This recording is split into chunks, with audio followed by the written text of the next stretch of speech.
بسم اللہ الرحمن الرحیم۔ اگر دولت سنبھال سکتے ہو تو کسی بھی نماز کے بعد انا اعطیناک الکوثر سینے پر ہاتھ رکھ کر پڑھ لیں، ذاتی مکان، گاڑی اور بے تحاشا دولت آ جائے گی۔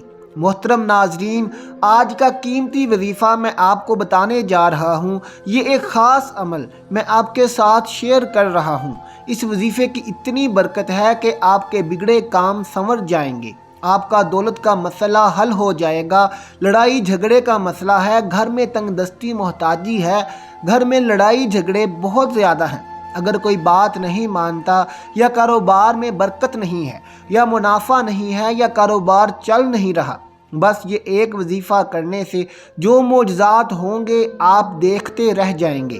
اور کافی لوگ ایسے ہیں جو وظیفے کر کر کے تھک گئے ہیں، لیکن ان کو کامیابیاں نہیں ملتی۔ ان کے راستے میں اسی طرح کی رکاوٹیں ہیں، اسی طرح کی بندشیں ہیں، تو ان کے لیے بھی یہ عمل بہت ہی مفید ہے، وہ بھی اس وظیفے کو کر لیں تو انشاءاللہ تعالی اللہ پاک کا معجزہ فرمائیں گے۔ اللہ پاک ایسا کرم فرمائیں گے کہ تمام مشکلات، تمام پریشانیاں ختم ہو جائیں گی۔ آج کے دن یہ وظیفہ کیجئے۔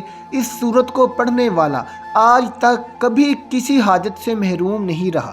اس آیت کو پڑھنے والے کو مانگنا نہیں پڑتا اور اسے مل جاتا ہے۔ میرے بھائیوں، نبی کریم صلی اللہ علیہ وسلم نے فرمایا، اے عبداللہ بن قیس، کیا میں تمہیں جنت کے خزانوں میں سے ایک خزانے کے متعلق نہ بتاؤں؟ میں نے عرض کیا، یا رسول اللہ صلی اللہ علیہ وسلم، کیوں نہیں، ضرور بتائیں۔ تو آپ صلی اللہ علیہ وسلم نے فرمایا، تم کہو لا حول ولا قوت الا باللہ، نہ گناہ سے بچنے کی ہمت ہے، نہ نیکی کرنے کی طاقت مگر اللہ کی توفیق سے ہی ہے۔ بخاری اور مسلم نے اس کو روایت کیا ہے۔ تو میرے بھائیوں، آج کا یہ جو وظیفہ ہے، اس کو کتنی تعداد میں پڑھنا ہے، کس وقت پڑھنا ہے، اور اس وظیفے پڑھنے سے کیا کیا فوائد ملیں گے، آپ کو سب بتائیں گے۔ یہ سب کچھ آج کی اس ویڈیو میں ہم آپ کو اس کے متعلق سب کچھ بتائیں گے۔ حدیث پاک صلی اللہ علیہ وسلم کا ارشاد ہے، اے لوگو، اتنی عبادت کرو جو قابل برداشت ہو، کیونکہ اللہ ثواب دینے سے نہیں رک سکتا یہاں تک کہ تم خوف عبادت کرنے سے اکتا جاؤ گے۔ اب آپ نے اس سورت کو کیسے پڑھنا ہے، کس ترتیب سے پڑھنا ہے، یہ اب طریقہ کار جان لیجئے۔ جب تک آپ کو طریقہ کار نہیں پتہ ہوگا، پھر عمل اثر نہیں کرتے۔ کچھ خاص احتیاط ہوتی ہے، تو اب اس کا طریقہ کار بھی آپ لوگ جان لیجئے۔ احتیاط میں سب سے پہلے یہ ہے کہ وقت آپ نے اس عمل کو کب کرنا ہے۔ دیکھیے، آپ فجر، ظہر، عصر، مغرب، عشاء، تہجد کسی بھی نماز کے بعد کر سکتے ہو، اس میں کوئی پابندی نہیں ہے۔ جب بھی آپ کو وقت ملے آپ اس وظیفے کو کر سکتے ہو، اس میں کوئی پابندی نہیں ہے۔ کوئی بھی مرد کر سکتا ہے، کوئی بھی عورت کر سکتی ہے۔ اکثر کچھ مردوں کو بھی مشکلات کا سامنا ہوتا ہے، کیونکہ مرد بیچارے اپنی بیوی بچوں کے لیے، اپنا گھر پالنے کے لیے باہی محنت مشقت کرتے ہیں۔ اسی طرح کچھ عورتوں کو بھی بہت سے مسائل ہوتے ہیں، وہ بھی اس عمل کو کر سکتی ہیں، اور لازمی کریں تاکہ آپ کی زندگیوں میں آسانیاں پیدا ہو سکیں اور آپ کی زندگیوں میں آسانیاں آئیں۔ جو بھی آپ کا مسئلہ ہے، بس آپ نیت کر کے کرو گے، یہ عمل پڑھو گے تو آپ کے مسائل حل ہو جائیں گے انشاءاللہ۔ اس وظیفے کی برکت سے اللہ پاک کی خصوصی رحمت ہوگی۔ عورتیں اس کو خاص ایام میں بھی کر سکتی ہیں، اس میں بھی کوئی پابندی نہیں ہے۔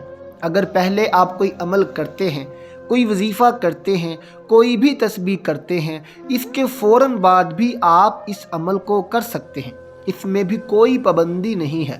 وقت کو مد نظر رکھ کر وظیفے کی طرف چلتے ہیں۔ اعوذ باللہ من الشیطان الرجیم، بسم اللہ الرحمن الرحیم۔ یہ وظیفے کا حصہ ہے، آپ نے لازمی پڑھنا ہے۔ اس کے بعد آپ درود شریف پڑھیں گے۔ ایک بار میرے ساتھ بھی پڑھیے، اللہم صلی علی محمد وعلی آل محمد کما صلیت علی ابراہیم وعلی آل ابراہیم انک حمید مجید، اللہم بارک علی محمد وعلی آل محمد کما بارکت علی ابراہیم و علی آل ابراہیم انک حمید مجید۔ یہ درود پاک آپ نے 7 بار پڑھنا ہے آپ صلی اللہ علیہ وسلم کی ذات پر، اور اگر کسی میرے بہن بھائی کو یہ درود پاک نہیں آتا، کوئی صحابی پڑھ سکتا ہے جو اس کو آتا ہے، اور اگر کوئی بھی نہیں آتا تو وہ اتنا کہہ سکتا ہے صلی اللہ علیہ وآلہ وسلم۔ اس کے بعد آپ نے یہ سورت انا اعطیناک الکوثر پڑھنی ہے۔ قرآن پاک کی سورۃ کوثر کے نام سے بھی اسے ہم جانتے ہیں۔ اس سورت کو آپ نے کب پڑھنا ہے اور کیسے پڑھنا ہے، کتنی بار پڑھنا ہے، سب طریقہ بتاؤں گا انشاءاللہ جب آپ اس وظیفے کو کریں گے۔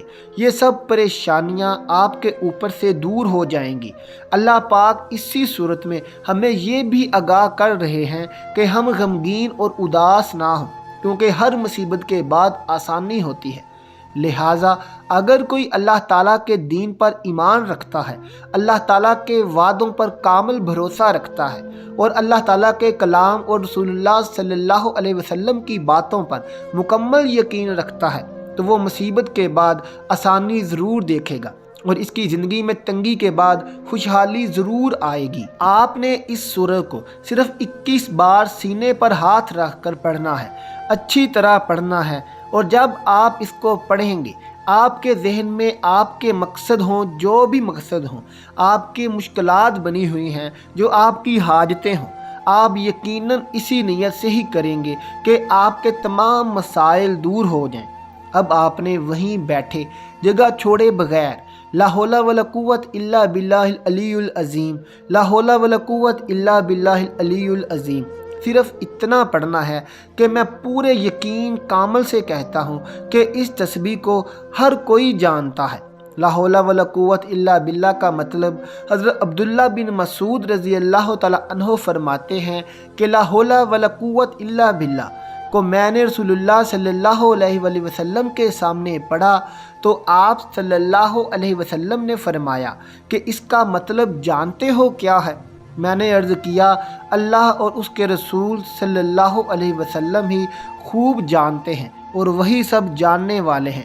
تو آپ صلی اللہ علیہ وسلم نے خود ہی ارشاد فرمایا اس کا مطلب یہ ہے گناہ سے پھرنے کی طاقت نہیں مگر اللہ کی حفاظت سے، اور اللہ کی عبادت کرنے کی قوت نہیں مگر اللہ کی مدد سے، اور فرمایا جو بندہ ہر وقت استغفار کرتا رہتا ہے اللہ اس کی ہر مشکل آسان کر دیتا ہے اور ہر غم دور کر دیتا ہے، اور ایسی جگہ سے روزی دیتا ہے کہ جہاں سے اس کا وہم و گمان بھی نہیں ہوتا۔ اس کی آپ نے 100 دانوں کی ایک تسبیح کرنی ہے۔